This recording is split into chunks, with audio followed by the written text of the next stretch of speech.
ist, sie ist eine hybride Realität. Der Hyperkortex in dieser telematischen Welt bedeutet ein neues Ich, ein neues Selbst. Es ist dies aushandelbar, nicht permanent, transformativ, im Flux befindlich. Wie entwickeln wir uns als Künstler? Wir können hier an die Quantenphysik denken, wie findet die technoethische Kunstentwicklung statt? Technoethische Kunst, hier geht es um eine Verstärkung des Denkens, um das Teilen oder Austauschen von Bewusstsein. Bewusstsein ist ein Feld, zu dem wir Zugang haben.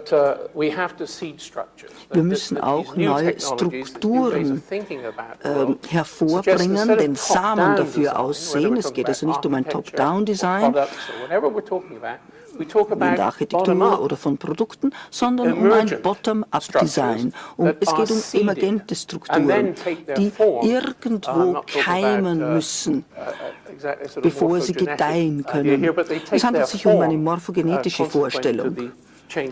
Die Form entsteht im Einklang mit Veränderungen in der Umwelt. Das ist eine etwas andere Vorstellung. Dann die Schaffung von Metaphern. Jill hat uns ja gezeigt, wie wir hier unser Wissen mit Hilfe von Metaphern strukturieren und dann natürlich Konstruktion von Identitäten. Sie wissen ja, wie das im Web läuft. Menschen verändern willkürlich ihre Identität, ihr Geschlecht und so weiter. Also, wir arbeiten nicht nur mit der Wissenschaft, wir als Künstler greifen alle Disziplinen, alle Bereiche auf, um dort Ideen oder Prozesse zu finden, die uns mehr Kreativität liefern. Ich möchte betonen, es gibt hier keine Metasprache, kein Metasystem, das eine Disziplin oder Welt sich automatisch als alle anderen. Also es gibt keine Hierarchie und die Kunst steht sicher nicht an der Spitze. Auch Quantenphysik ist nicht das Höchste, sondern wir betreiben Transdisziplinarität in allen Bereichen, in jeder Hinsicht. Ich spreche also nicht über einen ungezügelten Libertarismus. Ich möchte durchaus betonen, dass es uns um ethische, ästhetische Werte in einem Zustand des Fluxus geht.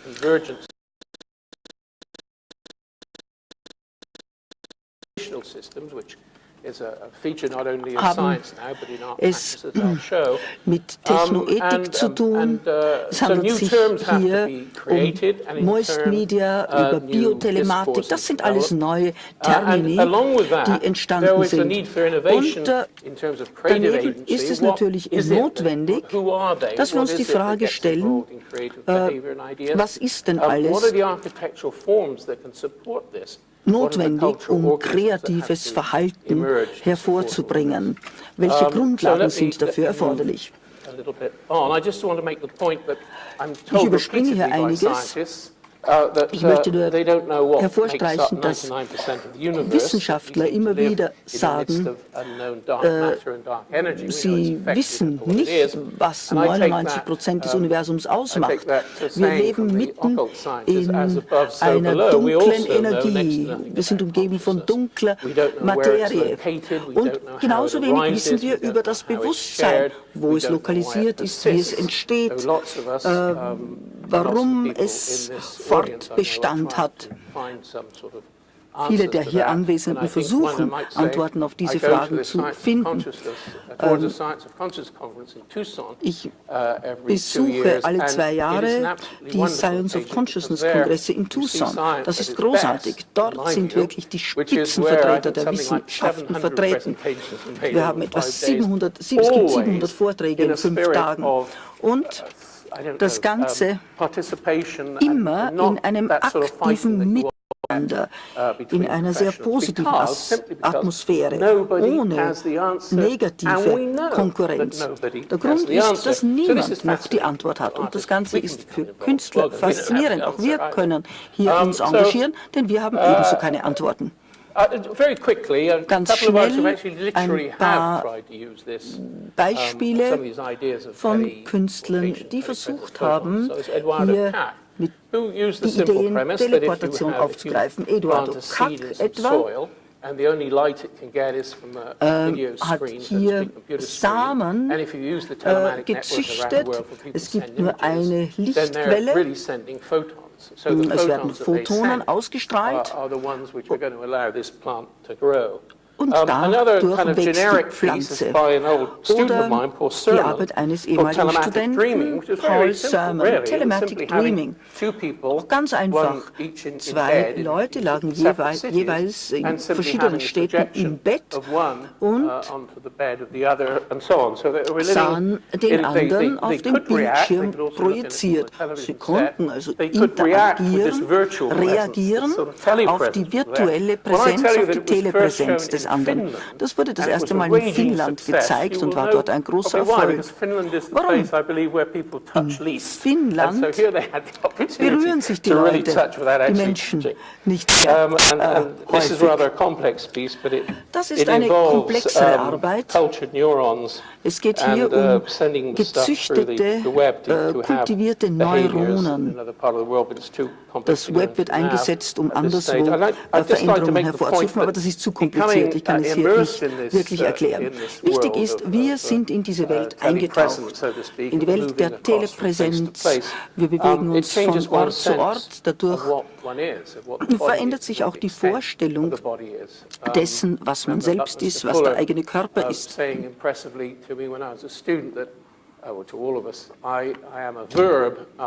Ein Student hat einmal gesagt, ich bin ein Verb. Gemeint ist, wir müssen unsere Vorstellung von uns selbst neu definieren.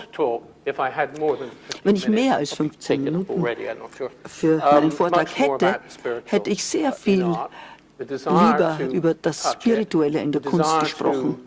Den Wunsch, hier vorzudringen, in einen Bereich, der in der orthodoxen Wissenschaft verboten ist, einzudringen. Auf populärer Ebene gibt es die Seancen, die spiritualistischen Seancen. Und im 19. Jahrhundert gab es Apport. Es waren entweder Gegenstände, Objekte, die da auftauchten, oder aber es gab eine kleine Kiste,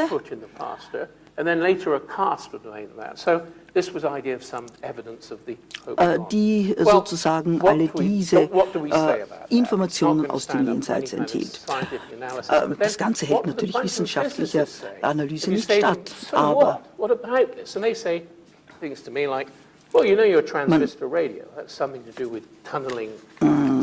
kommt wieder darauf hin, dass man sagt, tja, was immer dahinter steckt, es funktioniert bei diesen Leuten. Diese Leute kommunizieren.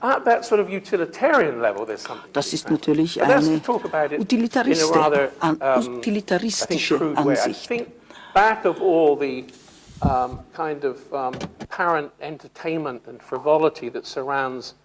Das alles hat natürlich vielleicht nur Unterhaltungswert, aber dahinter